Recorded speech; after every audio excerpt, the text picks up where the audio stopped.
Trois invités avec nous chaque soir pour décrypter les mouvements de la planète marché. Christian Parizeau est avec nous ce soir. Bonsoir Christian. Bonsoir. Merci d'être là, président, fondateur d'Altaïr Economics et conseiller économique auprès d'Aurel BGC. Olivier de Béranger nous accompagne également. Bonsoir Olivier. Bonsoir Grégoire. Directeur général délégué en charge de la gestion, la financière de l'échiquier. Et Vincent Genzi est avec nous également. Bonsoir Vincent. Bonsoir, merci Grégoire. d'être là. Vous êtes directeur de la stratégie d'investissement de Cholet-Dupont.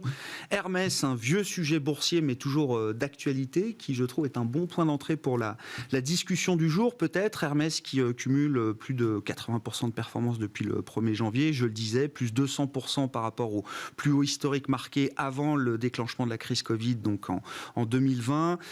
Une valorisation stratosphérique, 67 fois les bénéfices, 18 fois les ventes, c'est 9 milliards d'euros de chiffre d'affaires, 170 milliards de capitalisation boursière au moment où on se parle. Et encore, alors une séance assez impressionnante où on voit ce titre qui accélère à la hausse. Olivier, c'est ce que je comprends ce soir, l'idée que Hermès intégrerait l'Eurostock 50 justifie là, le petit mouvement du jour d'accélération sur le titre Hermès? En tout cas, c'est l'impression qu'on a. C'est-à-dire qu'on a l'impression que toutes les gestions passives, tous ceux qui sont obligés de répliquer des indices, soit par des ETF, soit dans des arbitrages de swap de performance ou de contrats futurs, sont obligés, forcés d'acheter du Hermès. On en parlait tout à l'heure, un peu comme aux États-Unis, vous êtes forcés d'acheter du Tesla si vous avez des indices de croissance ou des indices dans lesquels vous investissez sur ce type de valeur à très forte croissance. Donc, j'ai l'impression que pour l'instant, c'est plutôt un investissement forcé. Mais ce qui doit plutôt nous faire réfléchir, c'est les différences de valorisation qu'on a dans le marché. C'est-à-dire qu'on a effectivement des titres très chers, mais on a aussi des titres qui le sont beaucoup moins. Les Hermès, avec la performance d'aujourd'hui, doit faire la course en tête avec LVMH pour être la meilleure performance du CAC depuis le début de l'année. Et puis, on retrouve le secteur bancaire également, ou des secteurs qui étaient vraiment tombés en désintérêt l'année dernière. Donc, mais en fait, j'ai regardé, c'est intéressant parce que donc, Hermès fait plus 85, plus 86% depuis le 1er janvier. LVMH a une très belle performance, mais pas tant que ça. LVMH fait peut-être du 30-40%, je crois, depuis le 1er janvier. Mais par contre, Hermès est au coude à coude avec Société Générale. Avec Société Générale. Sur la performance calendaire, j'entends. Alors, Société Générale, ça ne se paye pas encore 65. Alors voilà, c'est intéressant. Plutôt 6 fois les résultats. Ça vaut pas... alors Hermès, on doit être à 10 ou 12 fois la book value. Sur la Société Générale, on est plutôt à 0,5 fois. Et puis, c'est pas le même dividende non plus. On a quasiment 6,5% de dividende sur la Société Générale, alors qu'on n'a pas grand-chose sur Hermès. Mais ce que ça veut dire, plus généralement, c'est que en cette fin d'année, on est tous un peu étonnés par, je serais tenté de dire, le crack rampant à la hausse des marchés, puisqu'on on marche après marche, semaine après semaine, on continue de monter sans vraie correction.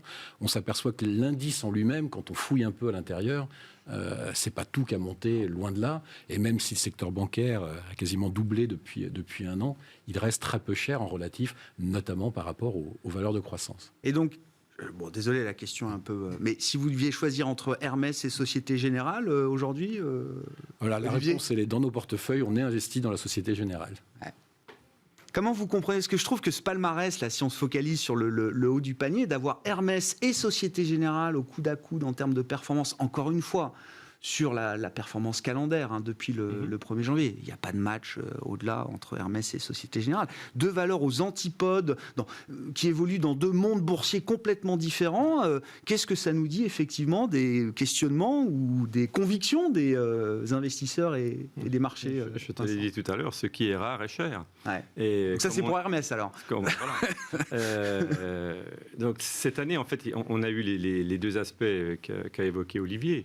On a eu d'un côté des investisseurs qui sont restés relativement focalisés sur les valeurs de croissance parce qu'on a eu des taux qui ont été relativement sages. Il y a eu des étapes, des parenthèses en faveur de la value, mais c'est quand même le monde de la croissance qui a tiré le marché en absolu. Comme on n'a pas de Tesla, beaucoup d'investisseurs se reportent sur nos valeurs de croissance, qui sont essentiellement le luxe et quelques valeurs de techno, comme un Dassault Systèmes qui se paye, ou un ASML qui se paye également très très cher. Bon. À côté, c'est vrai qu'on a le secteur bancaire qui a aussi bien et mieux performé que l'indice. Mais dans les secteurs value, il n'y en a pas beaucoup qui ont performé.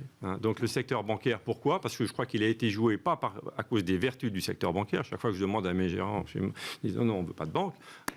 Très bien, mais le secteur bancaire, c'est quand même celui qui est le plus corrélé à la hausse des taux aux États-Unis. Donc si ce n'est pas les Français qui les achètent, c'est les Américains qui viennent acheter des banques en Europe. D'où la très belle performance qu'on a eue aussi sur les banques européennes et françaises, pour des raisons totalement différentes. Et là, c'était un jeu beaucoup plus risqué, entre guillemets, même encore aujourd'hui. C'est vrai que les banques ne sont pas chères, mais faut-il encore en acheter? Bon. Et d'ailleurs, quand on a fait le bilan un an après l'annonce des vaccins, donc 9 novembre 2020, 9 novembre 2021, on a pu constater que l'écart entre le style croissance et le style value était toujours aussi important d'une certaine manière. Oui, c'est vrai qu'on n'arrive pas à le résorber. Ouais. Il y a des parenthèses. On en a eu 2 cette année, une au printemps, enfin entre le mois de septembre de l'année dernière et puis le mois de mars de cette année, grosso modo, et une autre au mois de septembre, au moment où les taux américains ont remonté un petit peu. Ce qui est bizarre, c'est qu'on a eu une petite remontée des taux là, depuis 10 jours, et que la value européenne n'a pas embrayé, alors que la value américaine a embrayé un petit peu plus.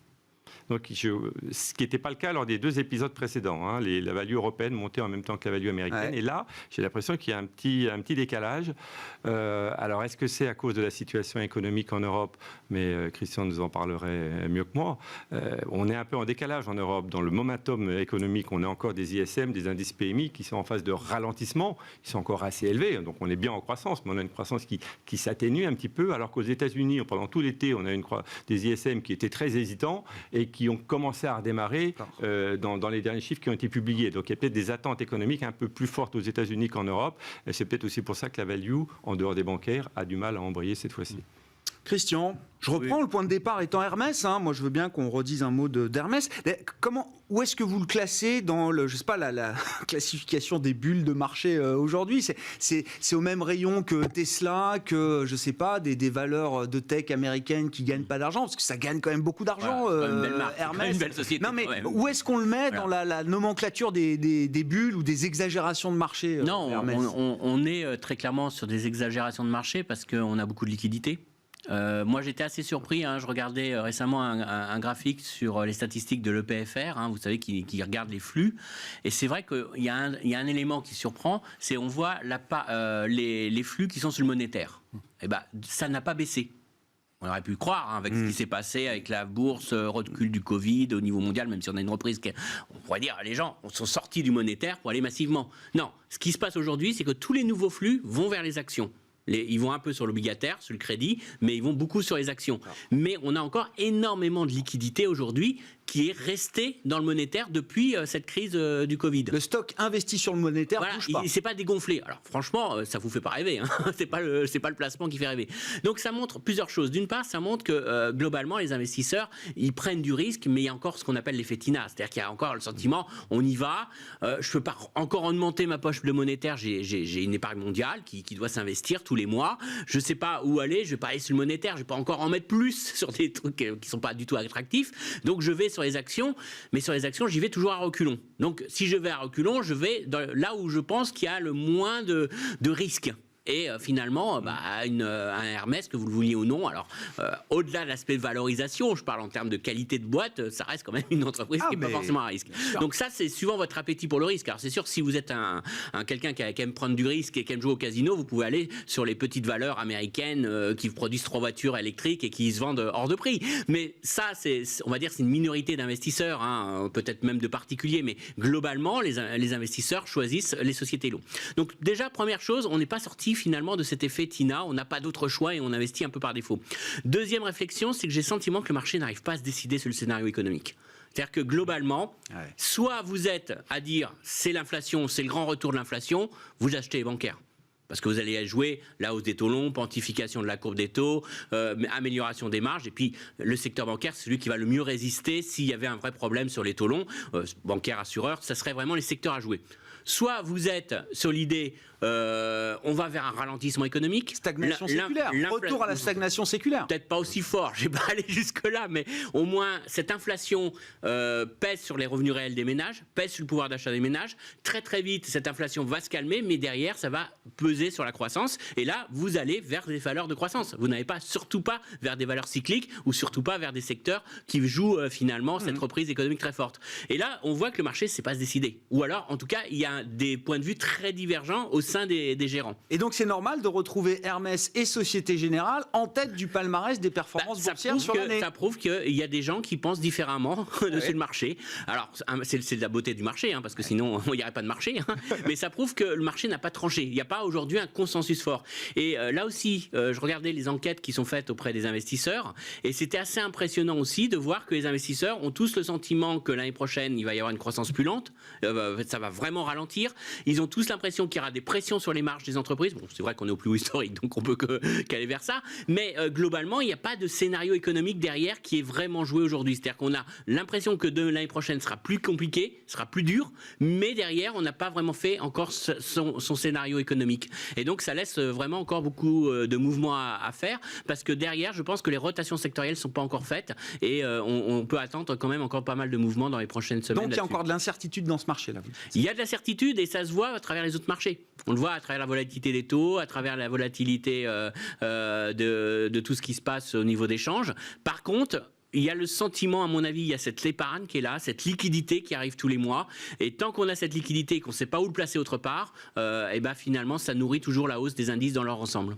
Vincent, sur les flux, vous avez... Oui, j'avais juste une toute petite remarque, parce que aux États-Unis, le pourcentage de détention de SICAV monétaire dans les fonds a quand même pas mal rebaissé.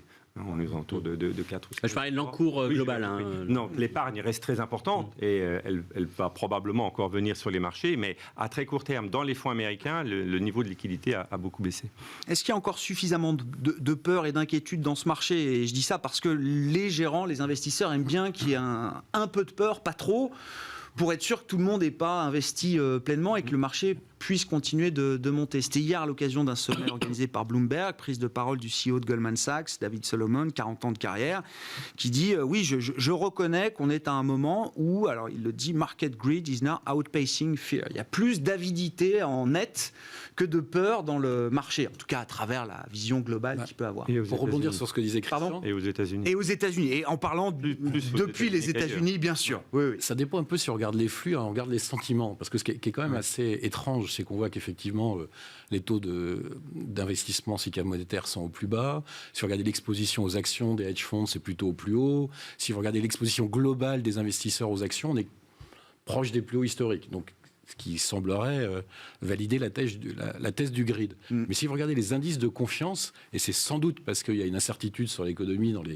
les 6 à 12 mois qui viennent, ils ne sont pas du tout au plus haut historique. Hein. Moi, j'aime bien regarder le fameux Bullenberg. Vous prenez les investisseurs positifs et vous retranchez les investisseurs négatifs. On est à peine positif. Si vous faites ça, vous êtes à plus 10. Le plus haut de cet indice-là, c'est plus 45, plus 50 dans les 3 dernières années. Donc, il y a quelque chose qui est assez étrange, c'est qu'on a un positionnement très marqué sur les actions, mais on n'a pas une euphorie simultanée. Et je pense que ça explique, c'est pour ça que le marché monte par petites étapes. C'est-à-dire que si vous regardez les positionnements pareils sur les protections baissières, sur les puts, il y a beaucoup de puts achetés en fait. C'est-à-dire que tout le monde ne dort pas tranquillement en disant je suis investi à 100% en actions et tout va bien aller. Donc c'est une situation qui est un peu étrange, parce qu'on n'est pas dans l'euphorie où vous avez simultanément un taux d'investissement qui est très fort et un sentiment euphorique des investisseurs. Vous avez là un taux d'investissement qui est très fort, mais un sentiment des investisseurs qui est un petit peu plus mitigé que le taux d'investissement pourrait faire croire. Et ça explique en partie, je sais pas, la série historique qu'on vient de vivre de hausse, là, après un mois d'octobre historiquement plus faible, qui a été d'une performance incroyable cette année. Sans doute, puisque là encore, Christian parlait de volatilité. Si vous regardez la volatilité sur les actions américaines à travers le VIX, qui est sans doute pas le meilleur instrument, mais mettons le VIX, il est autour de 16 et 17%. Vous regardez la volatilité un mois du S&P, on est sous 6%. C'est-à-dire que tous ceux qui ont acheté des protections, ils ont perdu leur chemise. C'est-à-dire que c'est comme si vous achetez une assurance de voiture tous les ans depuis 50 ans et que vous n'avez jamais d'accident. Après, vous ne savez pas si vous souhaitez l'accident ou si vous souhaitez perdre votre prime, mais en tout cas, l'accident n'arrive pas. Et ça, c'est une situation qui est assez étrange. Et en revanche, sur le marché des taux, ce n'est pas exactement la même chose. Il y a un peu plus d'inquiétude, il y a un peu plus de mouvement. C'est normal qu'on ne le retrouve pas dans le marché action ? Alors, le marché des taux, il y a quelque chose qui est particulier, c'est qu'on part de taux à zéro. Donc, tout simplement, si vous faites un peu de maths, quand vous êtes à 0,10 sur le 10 ans français, si vous passez à 0,20, vous doublez. Donc, la volatilité log normal, pour faire un peu de maths, est forcément élevée. Alors que quand vous êtes à 7000 et que vous passez à 7002, c'est pas ça qui va vous changer votre volatilité. Et donc, évidemment que l'inquiétude, elle est sur les marchés des taux, parce que puisque maintenant, je crois qu'on peut dire que l'inflation est là pour rester, alors d'une manière ou d'une autre, probablement pas au-dessus de 6 aux États-Unis, mais sûrement entre 3 et 4% à horizon 18 mois, eh ben vous avez des marchés de taux qui sont forcément plus nerveux. Les marchés actions, eux, si c'est des niveaux d'inflation qui sont raisonnables, c'est pas forcément une mauvaise nouvelle, puisque je rappelle que sur très longue période, le meilleur explicateur des BPA, c'est la croissance réelle plus l'inflation, donc la croissance nominale. Et si vous regardez ce qu'a fait le PIB mondial depuis 2000 en dollars, il a triplé. Et qu'est-ce qu'a fait le MSCI World en dollars depuis 2000 ? Il a triplé lui aussi. Donc finalement, il n'y a pas de choses extraordinaires. Merci de le rappeler. Il n'y a pas que la corrélation avec le bilan des banques centrales qui fonctionne. Non, localement sûrement, mais sur longue période, sans doute pas. Où est-ce que vous placez le curseur de la complaisance de marché aujourd'hui ? Parce qu'on ne peut pas nier quand même qu'il y ait des phénomènes d'exagération sur le marché américain. Alors bon, Tesla est un peu retombé, Rivian aussi a reperdu 15-20% après avoir doublé en une semaine depuis son introduction en bourse. Le marché est un peu schizophrène, parce que c'est vrai que les particuliers américains, quand on regarde l'indice Bull Bear des particuliers, ils sont effectivement assez prudents. Et c'est quand même dans cette catégorie qu'on va trouver les investisseurs qui vont acheter les valeurs dont vous parlez, et les crypto-monnaies. À l'inverse, dans le monde des professionnels et des institutionnels, la plupart des stratégistes américains sont quand même assez boules. Ils revoient 5100, ils revoient la hausse des objectifs et parfaitement argumenté par des PE assez stables et de la hausse des résultats, etc. Et quand on regarde les indices Bull Bear chez les investisseurs institutionnels, là, on est revenu pas au max, mais on est quand même à 56, 57 de Bull et à peut-être 18 ou 19 de Bear. Donc il y a quand même une majorité de Bull, contrairement à ce qu'on avait il y a un an. Donc tout ça se mélange dans le marché, ce qui fait qu'il y a des tas d'interactions. On a l'impression que le marché est très greed, mais c'est peut-être un petit peu plus chez les professionnels. Peut-être que les particuliers sont un petit peu plus prudents, ne comprennent pas, mais ils vont quand même acheter des valeurs qui font du yo-yo incroyable. Parmi les mouvements un peu nouveaux dans le paysage, vous l'avez dit d'un mot, il y a quand même les devises, et c'est vrai qu'on regarde à nouveau un peu l'indice dollar, l'euro-dollar. Alors on est dans des territoires connus, il n'y a pas d'exagération de ce point de vue-là, mais c'est vrai que c'était assez tranquille, assez rangé, pour dire les choses, et là on a l'impression quand même qu'on a une petite accélération à la hausse du dollar depuis quelques jours, quelques semaines à peine.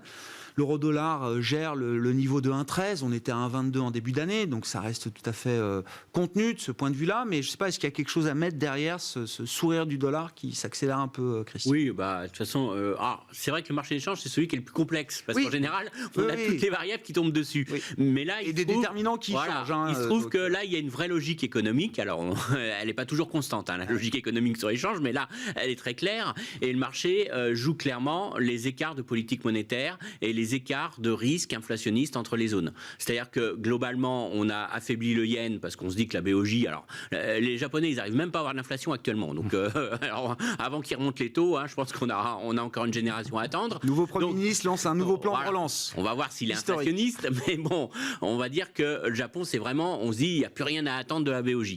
De la BCE, la BCE, elle subit quand même une inflation. On le voit, il y a quand même une accélération des prix, mais on a quand même au sein des plus faucons de la BCE, on a quand même un discours qui est de dire commettons pas d'erreurs de politique monétaire, on n'est pas pressé, c'est temporaire, on va rien faire. Donc quand même les plus faucons le disent, en général, on est assez tranquille. On dit, bon, la BCE, ils vont rien faire. Et puis, on a la Banque centrale américaine. Alors, la Banque centrale américaine, on a M. Powell qui joue la colombe. Il veut garder son siège, il veut montrer qu'il est gentil. Mais globalement, on a en dessous des gars qui commencent à s'agiter assez fortement. Alors, jusqu'à M. Boulard, qui a sorti quand même une bombe à retardement, alors qui est le plus faucon des faucons, en ce moment, il est devenu, parce qu'il n'était pas comme ça. Il a été très dovish, très faucon. Et là, il s'est réveillé un matin, il est devenu beaucoup plus méchant. Et il nous dit, je vais même réduire la taille du bilan du Fed. On peut anticiper. Alors là, c'est la bombe à retardement, parce que si vous faites ça, là, c'est vraiment la chose qu'ils ont tenté et qu'ils n'ont jamais réussi. Bon, j'y crois pas. Franchement, il a vraiment un point de vue extrême. Mais on voit qu'il y a des vraies dissensions au sein de la Banque centrale. Il faut dire aussi que les pressions inflationnistes sont beaucoup plus fortes aux États-Unis. Et puis, n'oubliez pas, c'est qu'aux États-Unis, dans l'indice des prix, il y a un effet aussi immobilier que n'a pas à gérer la BCE. La BCE peut s'inquiéter qu'il y ait un risque immobilier, mais elle n'a pas l'aspect inflationniste qui rentre dans l'indice des prix. Donc la Fed, elle est beaucoup plus sous pression par rapport à cette thématique inflationniste, et on voit qu'il y a des vrais débats. Donc pour le marché des changes, il se dit, bon, si ça doit bouger de quelque part, ça sera du côté des États-Unis, et en plus on rajoute là-dessus une dernière élément, c'est qu'on a quand même l'effet Covid, qui aujourd'hui reprend en Europe, et ça assombrit quand même pas mal les perspectives européennes. Alors même si vous me dites qu'on gère beaucoup mieux les choses, que ça a un impact économique, mais enfin on est en train de remettre du télétravail en Belgique, on va le remettre en Allemagne, on sent que quand même la fin d'année même si on s'est tous adaptés, et si on a appris à vivre avec le virus, et si on a moins peur du virus, vous dites, imaginez qu'il n'y aura pas un impact même léger. Alors en plus ça laisse la place à la BCE qui en décembre pouvait annoncer peut-être l'arrêt de son programme. Si on a une reprise de l'épidémie, je ne vois pas la BCE annoncer la fin de son programme en disant tout va bien, il n'y a plus de problème d'épidémique, et puis il y a Allemagne qui vient de mettre tout le monde en télétravail. Donc il y aura quand même un problème de cohérence en termes de communication. Donc ça retarde tout. Donc forcément, ça renforce l'idée que la Fed va être la première à frapper, va être la première à devoir agir. Alors, est-ce que ça sera une réduction plus rapide de ses achats et puis une remontée plus tôt en 2022 de ses taux? Peu importe, ça sera ces anticipations-là qui soutiennent énormément le dollar. Ce serait quoi une erreur de politique monétaire du côté de la Fed aujourd'hui, Olivier ? Pour finir sur le dollar, ce qui est amusant, c'est que si on se remet en début d'année, le marché pense exactement l'inverse. Ah oui, 1,40. Moi j'ai en tête les objectifs, on était à 1,22, c'était 1,40. On allait à 1,30 dans un premier temps, 1,40, le fameux double déficit, infinançable et ainsi de suite. Débasement monétaire, la fin du dollar. La fin du dollar, les États-Unis, pays émergents, même. Bref, 1,13. Une erreur de politique monétaire, ce serait d'agir trop tôt ou trop tard. C'est ça une erreur de politique. Ben oui, et alors quelle serait la moins coûteuse dans le contexte actuel tel que vous l'analysez? Quand même, c'est de finir au printemps les achats marginaux d'augmentation de taille du bilan de la Fed, et puis de commencer, je sais pas moi, en septembre, même peut-être avant, une hausse des taux, bien téléphoner au marché, bien expliquer. Ça, ce serait ce qu'il faut faire. Après, monter les taux trop tôt, début 2022, je pense qu'on choque tout le monde. Personne ne s'y attend. C'est pas du tout dans les anticipations de taux des courbes forward aux États-Unis. Et pareil, traîner trop. Là, quand même, ce que disait Christian sur l'immobilier est intéressant, parce que sur les 6% d'inflation, 6,2 qu'on a en glissement annuel, si vous regardez le corps, on a un peu plus de 4. Ouais. Sur le 4, il y a quasiment 1,5, 1,8 qui vient de l'immobilier. Ouais. Ça va pas baisser demain. C'est une tendance lourde, qui est engagée. On est parti d'avoir au moins 1,5, 1,8 dans l'indice immobilier américain, enfin dans l'indice des prix américain. Donc, à mon avis, agir trop tard, ce serait aussi probablement une erreur. Donc, le fine-tuning, c'est pas facile. Ce qui est vrai aussi, c'est que ça aide un peu la Fed, la hausse du dollar, parce que ça permet d'importer moins d'inflation et de l'exporter aux autres. Donc c'est toujours ça de pas pris dans l'indice des prix. Mais c'est une année 2022 qui va être délicate pour la Fed, où effectivement, je pense que la BCE est un petit peu plus tranquille sur ce qu'elle devra faire en 2022. C'est du risk management. On est dans une phase de risk management là pour les banques centrales. C'est ce que disait Powell et même Isabelle Schnabel du côté de la Banque centrale européenne. Oui, juste pour donner une petite note d'espoir, la composante immobilier, c'est l'équivalent loyer pour les ménages. Oui. Or, on sait qu'il y a quand même eu ces derniers mois des tensions également dans le secteur du bâtiment, avec des hausses de prix assez importantes. Donc ça fait aussi partie des choses qui peuvent se résorber. Que ça se résorbe plus lentement que d'autres goulets d'étranglement, c'est possible. Mais je ne sais pas si on gardera ces taux d'inflation dans ces loyers virtuels, ces loyers imputés. C'est la première chose. La deuxième chose, c'est que je pense que la Fed, elle est quand même assez sensible au fait de ne pas se laisser dépasser. Et elle ne veut certainement pas laisser croire au marché qu'elle risque d'être dépassée. Et c'est pour ça que les différents gouverneurs prennent la parole à tour de rôle et qu'il y en a toujours un qui va dire non, ne vous inquiétez pas, si les choses vont mal, on saura remonter les taux. C'est pour aussi ne pas laisser cette impression que quoi qu'il arrive, la Fed ne montera pas ses taux. Et éviter, parce que sinon, on risque de voir les taux longs s'échapper par crainte justement de l'accident monétaire. Il vaut toujours mieux remonter les taux de manière pilotée que d'être forcé. Donc je pense que c'est aussi le jeu de la communication des banques centrales. Essentiellement aux États-Unis aujourd'hui, la BCE n'est absolument pas obligée de tenir le même discours. Et du coup, quand on est dans ces considérations et dans cette phase délicate en termes de communication, voire d'action demain pour la Réserve fédérale américaine, quel serait l'intérêt pour Joe Biden de ne pas reconduire Jérôme Powell? C'est très politique. Bah oui. C'est pas la ce grande, n'est que c'est pas la grande histoire de la politique monétaire, mais c'est quand même un sujet. Et j'avoue que plus le temps passe, moins je comprends pourquoi il y a cette période de flottement, alors que fin août, j'ai repris, Janet Yellen disait Jérôme Powell est le bon candidat pour rester président. Donc on avait un feu vert adoubé par Janet Yellen qui en connaît un peu quand même en la matière. Et on s'est dit, bah voilà, ça va être une affaire réglée dans les prochaines semaines. Il a eu d'autres choses à faire, je suis d'accord. Mais là, on nous dit ça va être pris, décision dans les 3-4 jours, et puis d'ici Thanksgiving, on a l'impression qu'on repousse. Parce que c'est son plan, c'est son plan. C'est son plan qui a du retard. C'est son plan. Le problème, c'est qu'aujourd'hui, il a son aile gauche des démocrates qui refuse absolument d'avoir Powell qui soit renouvelé. Je vous rappelle que dans l'aile gauche, on appelle Powell l'homme dangereux. Hein. Donc vraiment, il y a une volonté de l'exclure.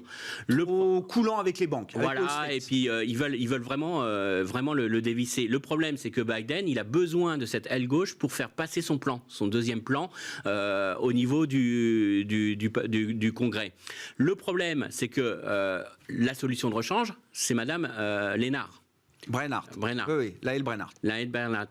Le problème, c'est qu'elle ne passera pas du tout au niveau du Sénat. Ah oui. C'est-à-dire que Powell, lui, il passera sans problème au niveau du Sénat, parce qu'il y aura des démocrates et des républicains qui vont voter, alors qu'elle ne passera pas du tout au niveau du Sénat, parce que les républicains seront vent debout, ils vont bloquer le vote. Donc il est embêté, parce que si il dit « je nomme Powell », il y a son aile gauche qui ne va pas voter son plan, donc il veut faire voter le plan, et après on verra. Mais et si derrière il fait plaisir à son aile gauche, il va être retoqué au niveau du Sénat. Donc là il a un vrai problème pour l'instant, et ça tient tout simplement parce que le pays est trop coupé en deux. On voit très clairement. Et là toute la problématique que l'on a aujourd'hui sur l'inflation et le fait qu'il est obligé de ressortir en disant je vais régler le problème de l'inflation, c'est assez intéressant. C'est quand on regarde les données d'enquête et notamment l'enquête du Michigan qui voyait la chute très forte de la confiance des ménages, on s'aperçoit que ceux qui sont très défiants, ce sont ceux qui ont voté pour M. Trump. Ce sont les républicains qui sont en train de perdre complètement confiance dans l'économie, qui sont en train d'être très noirs là-dessus. Et c'est là où on a la confiance qui chute. Donc on a de nouveau le pays qui est en train de se couper en deux. Donc qui est en train de se fracturer. D'où le fait que Biden, il est obligé de communiquer, de montrer qu'il s'intéresse à l'inflation, qu'il est obligé de gérer tous ces problèmes de politique. Et puis derrière, il fait rien. Et le problème, c'est est-ce que la semaine prochaine, on aura même encore la nomination du président de la Fed? C'est pas gagné parce que derrière, il n'arrive pas à avoir ses majorités et il n'arrive pas à faire avancer le pays. Donc on souffre finalement de cette polarité de la politique américaine. Du coup, ça devient un sujet quand même, qui se retrouve au cœur d'un enjeu important. Oui, c'est pas la première fois. Enfin, il a quand même dit qu'il allait le nommer sous 4 jours. Oui, mais parce qu'il espère que dans les 2 prochains jours, il devait passer son plan. 4 jours et hier soir, visiblement, c'était plutôt mais parce que donc jeudi prochain. On attend qu'il passe son plan. Moi, je pense qu'il veut faire passer son plan au niveau du Congrès. Et après, il aura les coups des franges pour nommer le. Et sinon, il va avoir son aile gauche qui va plus le soutenir pour le plan. Donc, il est coincé. Il est vraiment coincé politiquement. Ceci étant, est-ce que le marché va apprécier ou non le fait que ce nouveau plan de 1000 et quelques, de 1500, on était à 3000 milliards. Vous êtes dans le camp Larry Summers, on en fait trop, c'est ça? Non, mais est-ce qu'on a besoin d'en faire encore aujourd'hui compte tenu du niveau de la croissance et des goulots d'étranglement? Vous savez qu'on est en train de comparer Biden à Johnson, qui, dans la fin des années 60, a fait des énormes plans de relance, pas de relance, de redistribution ou des plans sociaux, et on sait que ça a mené à une inflation assez forte, et derrière l'effondrement du dollar et la crise pétrolière. Donc, voilà, il n'est pas impossible que finalement, de 2 mots, mais c'est pas le seul. C'est le gros problème qu'on a là, c'est que on a tous été étonnés de la reprise de l'économie. C'est-à-dire que personne, je pense, n'aurait parié il y a un an qu'on serait revenu au niveau d'activité d'avant-crise. Franchement, moi le premier, j'étais plutôt sur quelque chose d'assez difficile en sortie de crise. Et donc aujourd'hui, aux États-Unis, on est au-dessus du niveau d'activité d'avant-crise depuis 2 trimestres. Oui. En France, on y est quasiment. Et on rejoint la tendance pré-Covid. Là. Et on aura, surtout, voilà, et on est revenu aux États-Unis, on peut revenir dès l'année prochaine à ce qu'on prévoyait avant la crise. Donc on n'est pas du tout en retard. Le seul problème, c'est qu'on a fait des plans de relance et on a calibré des plans de relance avec l'idée qu'on était dans une récession qui allait durer aussi longtemps que ce qu'on avait eu précédemment. Donc là, le problème, c'est qu'on va relancer des économies qui sont revenues à des niveaux d'activité d'avant-crise qui étaient déjà des niveaux où on avait des problèmes de recrutement, des problèmes de taux de chômage très bas, des problèmes de tension. Donc aujourd'hui, le gros problème, c'est que pour 2022-2023, où on aura effectivement ces plans de relance qui vont être mis en place et qui vont agir sur l'économie, on va faire que attiser les tensions inflationnistes. Et ça, c'est un vrai problème. Parce que nous dire que c'est temporaire, parce qu'il y a des problèmes de chaîne de production, que la Chine a fermé telle usine, c'est pas trop gênant. Mais là, par contre, on va avoir des vrais plans de relance qui vont être procycliques à un moment où on a déjà des tensions inflationnistes. Et donc aujourd'hui, c'est vrai, c'est un peu... Alors, c'est facile de le dire comme ça parce qu'on connaît l'histoire. Je dis pas, c'est pas une condamnation, mais c'est vrai que sûrement on peut se poser la question si les États n'ont pas fait trop dans ces plans de relance aujourd'hui, et ça va pas justement faire la surchauffe. Parce qu'aujourd'hui, on est vraiment sur 2 scénarios extrêmes négatifs. Soit on est en surchauffe, soit on est sur un fort ralentissement à cause de l'inflation qui va renier finalement l'activité. Et le scénario central qui serait une reprise en douceur et puis on reviendrait vers la croissance potentielle, elle s'éloigne de plus en plus. Donc on est vraiment sur ces 2 extrêmes aujourd'hui. Et c'est ça aujourd'hui qui est très difficile à discerner pour l'année prochaine pour le scénario économique. Quand on regarde ça du point de vue microéconomique des entreprises, alors est-ce que ça met beaucoup d'incertitudes effectivement sur les attentes bénéficiaires 2022 ? Est-ce qu'on commence à voir un peu plus clair sur... Sachant que les résultats du 3e trimestre ont été très bons, alors qu'on entamait cette séquence de résultats en étant inquiet de la pression qu'on allait pouvoir trouver éventuellement sur les marges des entreprises. On a été rassuré de ce point de vue-là. Est-ce qu'un trimestre rassurant, c'est suffisant pour la suite ? Ou est-ce qu'à chaque trimestre, les mêmes questions vont revenir ? Non, parce qu'effectivement, ce qui s'était passé, c'est qu'on va dire mi-septembre, une petite correction de marché, parce que tout le monde commence à dire « Oula, les salaires montent, les intrants montent, le transport monte, donc les marges des entreprises vont diminuer ». Les publications sont très bonnes, mais évidemment, quand les prix montent au mois de juillet-août, c'est pas sur le résultat de septembre des entreprises que vous allez voir les premières augmentations de coûts, les premières augmentations de salaire. C'est-à-dire que quand vous êtes une compagnie aérienne, votre baril de pétrole, enfin vous négociez votre kérosène avec des contrats de 3 ou 4 ans. Donc c'est plus dans les renouvellements des contrats de couverture qu'on va commencer à voir l'augmentation des matières premières. C'est dans les contrats de transport qu'on va voir et ainsi de suite. Donc c'est plutôt, à mon avis, premier et deuxième trimestre 2022 sur lequel ce sera le résultat des courses, c'est-à-dire combien j'ai perdu par augmentation des coûts, est-ce que j'ai pu passer une hausse des prix sur les produits que je vends au consommateur final, et c'est là où la marge se décidera. Pour l'instant, il est beaucoup trop tôt pour savoir si la hausse des coûts qu'on a observée depuis 6 mois va entamer les bénéfices de fin d'année. Je pense que le 4e trimestre, il sera très bon encore. Il sera encore bon. Donc les fragilités sont plutôt sur la première partie de 2022. La question, elle est sur la première partie de 2022. Le passage de hausse des prix, les fameuses entreprises qui ont du pricing power et qui peuvent passer des hausses des prix, c'est au premier semestre 2022 qu'on verra si ça fonctionne et si l'effet de ciseau de hausse des salaires et hausse des coûts se voit dans la marge. Mais comme disait Christian, on est au plus haut des marges historiques tout à l'heure, donc la probabilité que ça diminue un peu est quand même plus forte que celle que ça se maintienne. Bon, en termes de stratégie d'investissement, où est-ce qu'on en est aujourd'hui, Vincent ? Donc, le marché est un peu schizophrène, partagé, voilà, ça se retrouve dans les stratégies toujours. On est partagé entre une vue moyen terme qui reste évidemment très, très positive, compte tenu de tout le contexte qu'on a déjà évoqué, que ce soit en termes de croissance malgré tout, de croissance des résultats, d'espoir que l'inflation va quand même progressivement donner des signes d'arriver sur un plateau et de diminution ultérieurement. Des politiques monétaires qui ne vont pas non plus entraver trop la progression des marchés. Bref, pour toutes ces raisons, et en plus l'effet qu'il n'y a pas de TINA, il n'y a pas d'alternative, il est clair qu'il faut rester vraiment sur les marchés actions. On n'a pas le choix et on n'y va pas d'ailleurs à reculons. On reste investi, on ne réduit pas nos investissements. Par contre, renforcer aujourd'hui les niveaux d'investissement sur les marchés, Et même investir du new cash, quand on reçoit du new cash pour des clients, on est tous un peu hésitants. Donc moi je crois qu'on arrive aussi au moment où les marchés ayant monté un petit peu trop, on n'est pas à l'abri d'une mini-correction, c'est-à-dire quoi, 3%, c'est ce qu'on voit tous les 3 mois sur la bourse. Donc, généralement, on attend 5-10 et on voit 3. Je pense qu'il ne faut pas attendre 10, parce que sinon on n'achète jamais. Et voilà, là on a eu 5 au mois de septembre, il fallait être rapide pour acheter. On a acheté un petit peu, mais pas suffisamment, bien sûr. Donc non, on reste investi, on est un petit peu plus prudent tactiquement à court terme, c'est normal, mais on reste quand même bien investi en privilégiant toujours une grosse exposition sur les États-Unis, quand on le peut, et l'Europe. On est toujours plutôt absent des pays émergents, et même du Japon, ce qui a été une erreur à un moment donné, mais c'est toujours un peu compliqué à comprendre. Je crois que c'est encore un petit peu tôt, peut-être, pour les pays émergents, mais Europe et États-Unis, à moyen terme, toujours. Hein. Ouais. Christian, sur l'inflation, là, si on regarde quand même quelques indicateurs de marché, alors je parle de l'inflation Covid spécifique, hein, je ne mets pas la transition énergétique dedans, mais le prix du fret, le prix du bois de construction, enfin des items qui ont été très emblématiques justement de ces problèmes d'offres, de goulot d'étranglement, qui sont en train de se détendre quand même. Et bon, au moment où le bruit médiatique n'a jamais été aussi important autour de l'inflation, c'est intéressant de voir que dans le marché, il y a l'anticipation peut-être, c'est la question que je vous pose, qu'on a marqué un pic peut-être. Alors c'est vrai qu'il y a sur certains ces tensions indicateurs qui se détendent un peu. Il y a quand même des mauvaises statistiques en Chine, ça aide quand même. Oui. C'est-à-dire qu'acheter des métaux quand vous avez une crainte de crise immobilière en Chine, c'est pas quelque chose qui soutient vraiment le prix des métaux. On a quand même des vrais ralentissements en Chine, donc ça traduit aussi quand même peut-être une demande un peu moins forte. Mais je pense qu'il y a aussi un gros effet saisonnier sur un élément que tout le monde regarde maintenant, c'est le prix du conteneur.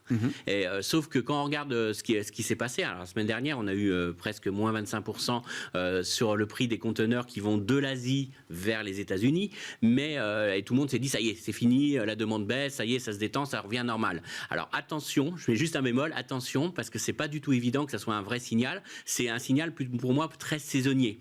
D'une part, le moins 25, c'est quasiment rien vu ce qu'ont fait les prix par le passé, déjà pour relativiser. Et puis derrière, il faut bien comprendre qu'aujourd'hui, la semaine dernière, ça marquait la fin des navires qui allaient livrer pour Noël. Et donc, en gros, soit votre conteneur il est parti, soit c'est fini pour Noël. Ouais. Donc, il y a eu un effet saisonnier, à mon avis, très fort qui a joué, qui a détendu les cours. Mais moi, ce que je regarde aujourd'hui, ce qu'il faut vraiment regarder, à mon avis, c'est la saturation des ports américains. Et c'est ça, aujourd'hui, le vrai goulot d'étranglement. C'est pas forcément que le prix du conteneur, parce qu'on peut toujours en fabriquer, on peut toujours en mettre beaucoup plus de bateaux. Mais si on a plus de bateaux, mais qui restent bloqués devant les ports américains, ça servira à rien. Ça n'attirera pas les tensions ou les risques de pénurie. On a aujourd'hui 80 bateaux qui sont devant les ports américains, qui n'arrivent pas à débarquer. Et on a surtout aujourd'hui le temps de déchargement qui continue de monter, sur les dernières statistiques, qui continue de monter. Alors c'est vrai que M. Biden avait dit, on va régler le problème, on va faire marcher les ports américains 24 heures sur 24. Sauf que dans la nuit, il n'y avait aucun camionneur qui a voulu travailler. Et donc ils ont refermé les ports parce qu'ils ont dit que c'était pas la peine, il n'y avait pas de camionneurs pour emmener les conteneurs. Donc ça ne servait à rien de les décharger si derrière il n'y avait pas de camion pour les prendre. Donc le problème est beaucoup plus complexe qu'un simple problème de grue sur un conteneur et qu'on va prendre ça sur le bateau, qu'on va les décharger. Il y a un vrai problème plus global de saturation de l'ensemble du secteur des transports. Juste à titre d'illustration, si vous prenez les dernières statistiques américaines de Jolt sur les départs volontaires et les gens qui démissionnent, et ben on a une explosion de gens qui ont démissionné dans le secteur des transports et de tout ce qui est grossiste et transport. Donc on voit qu'il y a un vrai turnover, il y a un vrai problème d'organisation et ça veut dire que quand même on risque d'être un peu déçu là-dessus. C'est pas parce qu'on a quelques signaux aujourd'hui d'amélioration, on a quand même des tensions qui risquent de persister, au moins sur les États-Unis. Ça sera beaucoup plus fort sur les États-Unis que sur l'Europe, ça je le reconnais, mais au moins sur les États-Unis. Et comme on regarde beaucoup les chiffres d'inflation et on regarde beaucoup ces risques de pénurie, comme la consommation qui a été très forte sur le mois d'octobre, mais c'est vraiment les Américains qui se sont dépêchés d'acheter avant leurs achats de Noël. Donc ça veut dire que la fin d'année, pour être, à mon avis, on ne va pas acheter 2 fois le même cadeau. Donc à un moment donné, il y aura quand même aussi des effets. Donc il faut s'attendre encore à beaucoup de volatilité dans nos statistiques, à beaucoup de volatilité sur les prix encore pour les prochains mois. Donc attention à pas trop rapidement jouer l'idée ça y est, c'est fini, tout va bien, tout fonctionne normalement. Bon, pour conclure, Olivier, là, sur les idées, les stratégies d'investissement, donc je comprends l'accent sur le secteur bancaire est toujours valable. Toujours valable. Je crois que ça a été répété 1000 fois, mais toutes les entreprises qui peuvent monter leur prix et qui ont vraiment du pricing power, donc pour reboucler sur le début de notre conversation, probablement qu'Hermès a du pricing power. Ça, c'est indéniable. Est-ce que ça justifie la valorisation? C'est un autre sujet. Mais rester en fait sur ce type de valeur. Et puis, je suis vraiment d'accord avec Christian. Je pense que l'inflation, on va en parler pendant encore de nombreux trimestres. Donc, il ne faudra pas se réjouir trop vite de facteurs un peu ponctuels qui vont faire baisser facialement les indices. On est, je crois, tous d'accord pour dire que ça arrête d'accélérer, mais on est à 4,2 sur l'accord inflation aux États-Unis. L'objectif, c'est d'être un peu sous 2 quand même. Hein. Donc on est très loin d'être sur les niveaux visés par la Fed. Donc un peu plus prudent sur les marchés, mais comme disait Vincent, toujours investi, puisque de toute façon, qu'est-ce que vous voulez qu'on fasse d'autre ? Pas d'alternative autre que les actions dans l'univers des placements aujourd'hui. Merci beaucoup, messieurs. Merci d'avoir été les invités de Planète Marché ce soir. Olivier de Béranger, la financière de l'Échiquier, Vincent Genzi, Cholet Dupont et Christian Parizeau, Altair Economics.